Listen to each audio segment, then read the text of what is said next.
I'm 680 News senior business editor Mike Eppel. This is being described as the most important week of the summer for the financial markets. The reason? Midweek, we're likely going to see U.S. interest rates coming down for the first time in more than a decade. The U.S. Central Bank has signaled that it's going to be cutting interest rates this week by likely 0.25%. It's a so-called preemptive strike off a perceived economic risk to the U.S. because of the U.S.-China trade battle. They're worried that this is going to dampen economic growth. So cut interest rates now, get ahead of the curve, and again, lower interest rates perhaps for the first time since the 2008-09 financial crisis. The Fed raised interest rates 4 times last year. It is a multi-billion-dollar business, and we got a real indication of that today with a buyout for Just Eats. The UK-based food delivery by app service agreed to a $13 billion Canadian bid from Takeaway.com of Europe, and this just shows the size and scope of this industry. Just Eats owns Skip the Dishes. They bought that a couple of years back here in Canada, and Robert Carter, industry analyst with NPD Group, says there is a lot of room to grow here. Take a look at the market here just in Canada. We're talking about a marketplace of about $70 billion in restaurant meals overall, and the percentage of those that go through the delivery and the digital apps is less than 10%.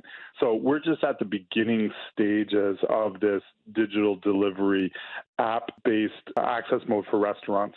Now, Just Eats does not operate yet in the United States. This could be a precursor to a move for that company into the American market against Uber Eats. Well, Kijiji Canada is getting out of the ticket resale marketplace. They say that the advent of digital tickets just cannot be safeguarded against fraudulent activities. So they're dropping that. All current listings will expire within 60 days. Kijiji's parent company, eBay, will remain in the ticket resale marketplace through its StubHub subsidiary. The fallout of the problems at SNC-Lavalin, the company not bidding on some major infrastructure projects in Vancouver, Edmonton, and Montreal. These are multi-billion-dollar initiatives that SNC says they're looking to focus on other ventures.